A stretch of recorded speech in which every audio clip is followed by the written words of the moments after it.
So good morning, everyone. Thank you for joining us today. My name is Justin Kitces. I'm one of the fellows over at the Berkeley Institute for Data Science, or BIDS. And on behalf of BIDS, I'd like to welcome you all to our panel discussion this morning on the future of open science and publishing. So this event is hosted by BIDS, Berkeley Institute for Data Science. For those of you who aren't familiar with us, we're a fairly new institute on campus, just 2 years old. We're located in Doe Library, right through the main doors on the left-hand side, for any of you who haven't been there yet. If you're not familiar with what we do at BIDS, you're welcome to check out our website, bids.berkeley.edu, or to stop by sometime and see some of the events that we put on and some of our other activities. So for this morning, as you've no doubt seen already, we have a really great lineup of panelists who will speak to you about their roles and experience in the landscape of open science and publishing. Our panelists this morning are going to be Jeff MacKie-Mason from UC Berkeley Library, Ann Gabriel from Elsevier, Dan Morgan from down the road at UC Press, and originally Lori Hack from ORCID, who is going to call a substitution at the last minute for her colleague Josh Brown, who will join us to speak from the perspective of ORCID. So we've asked each of these four panelists to give a brief overview of their organization's current initiatives and ideas surrounding open science and publishing, and then to think a little bit about how that landscape might evolve going forward into the future.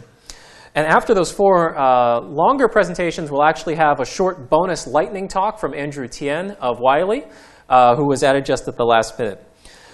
So at that point, after the talks, I'll invite all of those five speakers up to join here on the stage. And we should have a nice long 30, 40-minute period for discussion at the end, so we can talk about some of these things. For those of you who are participating in the working group at BIDS in the afternoon, I hope that discussion will help to kick off some ideas for this afternoon session. So, without further ado, I'm pleased to introduce our first speaker, Jeff MacKie-Mason, who is our new University Librarian and Chief Digital Scholarship Officer here at UC Berkeley. Jeff came to us just a few months ago from the University of Michigan, where he was the Dean of the School of Information and Professor of Information and Computer Science, and, separately, of Economics and Public Policy. So thanks for leading us off this morning, Jeff. Thanks, Jason. OK, welcome. Thanks for being here. I'm going to use my few minutes for a fairly lightweight overview of open science and open scholarship in the University of California system, with particular focus on Berkeley, but the UC system generally. It's going to be lightweight for two reasons. One, I think thinking about the future of open science, open scholarship will be most interesting in the discussion and Q&A sections. I just want to basically set a grounding of what's going on currently, rather than giving you my thoughts initially on the future. And it's also superficial because I've only been here for a month, so I'm actually learning what's going on here myself, and I'm only about half an hour ahead of you, and actually behind probably many of you. In the Berkeley Library, we're actually launching right now a new we're in the very early stages of launching a new program in scholarly communications, which is focused particularly on open scholarship. We are purposing much of a $5 million gift from the Arcadia Foundation to launch this. The goal is to, there are really several goals for the program. But a big part of it is going to be educating and supporting faculty, postdocs, grad students, staff researchers, to help encourage them and support them in wider use of open access channels. What that really is going to require, and actually what I hope we spend some time talking about during the discussion period, because I think this is one of the crucial issues for the future of open science, is changing the faculty culture, particularly around promotion and tenure. Which is, I think, one of the biggest problems. And indeed, much of what I'm going to say today may sound like a sort of rah-rah. We're doing all kinds of great things at UC and at Berkeley. We've been doing them for a while.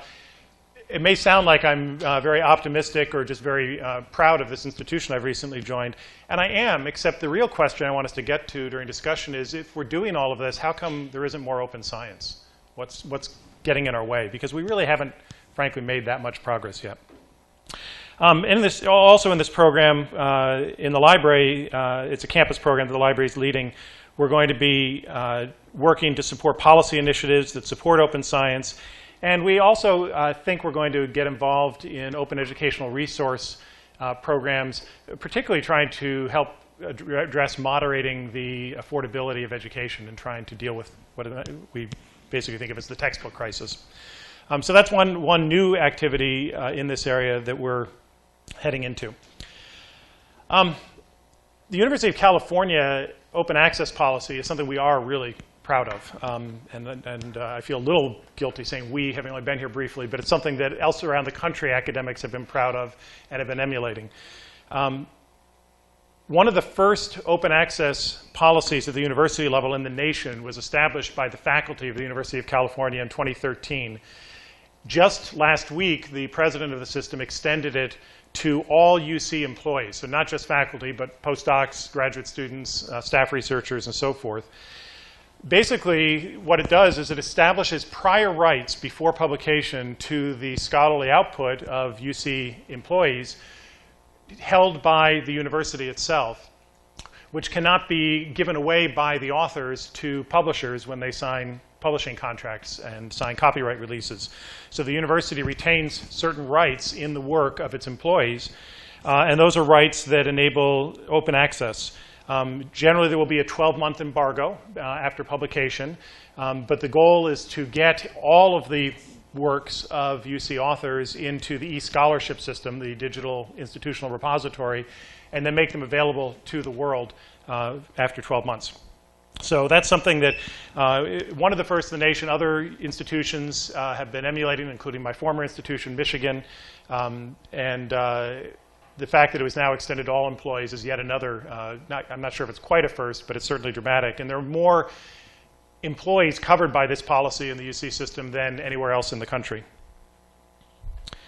Another area of tremendous effort and I think substantial progress has been in the HathiTrust project, more popularly known as the Google Books project. They're related deeply, but they're not quite the same thing. Google, as you know, likes collecting information and has been scanning the world's book collections by getting partners in university libraries. The UC system has now provided about 4 million volumes to the corpus. There are about 14 million volumes in total that have been scanned and OCR'd so that they are searchable in full text. Google is doing the work and is paying for it, essentially, with some staff time from the various libraries. But it makes a copy of the corpus available to the partner libraries, and now the HathiTrust, which is an independent 501c3 organization, so that the libraries still have a copy of the books that they originally purchased in the first place and made available to Google to scan. So we have, right here, a 14 million volume library accessible to people who are on campus. If it's out of copyright, or if it was public domain, it's accessible to the world. If not, then it's only accessible to those who are affiliated with the campus that purchased the volume initially, which is a limit, but that's a legal limit. It's been moving well, though. There have been several lawsuits, particularly by the Authors Guild, which is a professional organization of authors largely who make their living as for-profit authors, against this project, and they've been losing. They've sued both Google and the HathiTrust, which is a consortium of universities. And the second of those lawsuits against Google was just resolved by the Circuit Court of Appeals a couple of weeks ago in favor of the project. And the earlier one against HathiTrust was also resolved in favor of the project, saying that first, it was legal to scan the books in the first place, despite copyright. That was one of the issues. Was it legal to even scan them? Did the archive have to be destroyed? Second, searching that corpus publicly, anybody can search it and see snippets, see excerpts of the book to find out, as a finding aid, to find out the resource. But they can only get access to the full book if they have a legitimate, if they're a legitimate copyright holder or member of an institution that holds copyright. That's legal. The search with snippets is legal, which was also challenged. And then finally, the full content is available to certain categories of people for whom print books weren't available. And in particular, this is for blind people. Because they've been digitized, now the books can be read to the blind. And that was, the courts have determined that was a transformative use, and as such is protected by fair use and copyright law. And now the full text is available to those who can't use the printed books in the first place. So that's a nice win. To go beyond that, assuming that the Authors Guild claims they're going to appeal this to the Supreme Court, they may or may not succeed in that. Probably won't, we think, but they may or may not succeed. If the Supreme Court doesn't overturn it, to go any further in making the world's books available to the public, we need a change in law by Congress. At this point, it's a matter of policy and the definition of copyright. Another project that's been here for quite a while that the UC Berkeley Library led is the Research Impact Initiative at Berkeley BRE. This was established in 2008. It's a fund that was taken out of our collections budget, money we have normally to purchase access, to provide funds to authors so that they can publish open access in the so-called gold model, where they pay author processing charges or APCs or author subventions. So we have a fund, authors, and that includes faculty, postdocs, grad students, all scholars on campus, can come and seek funding to pay their author processing charges so that they can go open access and not have to bear the cost directly or on a research grant. That's now spread to 8 of 10 UC campuses. Something that's not, strictly speaking, part of UC, but was started by UC faculty, in fact, Berkeley faculty in particular, including my predecessor as university librarian, is the Authors Alliance. This was a response directly to the Authors Guild lawsuits against the HathiTrust project. It's a membership organization for authors who, as they put it in their statement of purpose, authors who want to be read, who are more interested in getting their work out than they are in keeping it closed to earn profits on it. It's not a moral claim that all authors should want to do that. Some people make their living by writing, but a lot of people either don't make their living by the sale of the books, most academics. We get paid salaries and we want the books to be read or the articles to be read. And then, of course, there's the vast amount of content which is out of print, which isn't being sold for anybody's benefit, that authors arguably would want to have read. So this organization was founded, and it is working particularly on policy and on education of authors about their rights, what rights they can negotiate, how they can get rights to revert to them so that they can make their work more freely available. And last, I just want to mention a few open access scholarly publishing initiatives that are going on. And Dan, I think, is going to talk more about a couple of these, so I'm only going to quickly mention them. But at UC Press, there's an open journal publishing project called Collabra, and also an open monograph publishing project called Luminos that the UC Press has been launching.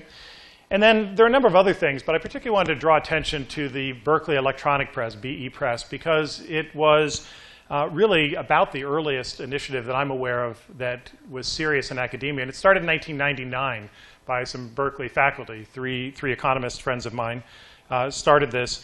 And they've started publishing open access journals, but now they've transitioned the journals, they've sold the journals off, and they're providing platforms and tools and solutions to enable libraries and universities and other research organizations to do their own open access publishing. So that's just some of the examples of things. So again, the short summary of all this is there's a lot going on, and in UC it's been going on for quite some time, some of it back as early as the 90s, late 90s. A fair bit of money going into open access and open science work, but we still don't see that much progress. And I see this every day because of the share of our budget that goes to closed access publishing that is making it very difficult for us to provide human services. We buy collections, we license access to things, and we provide information professional services to campus, consultations and support in projects. And the cost of our collections is going up so rapidly that it's cutting way back on the services we can provide, which is not the way I think information professionals should be operating. It's not the way the university is best served. So we haven't made that much progress yet. We have a lot of ideas. There are lots of different ways to do it, but I hope in the discussion we talk hard about what it's going to take to make some serious progress over the next decade. Thank you.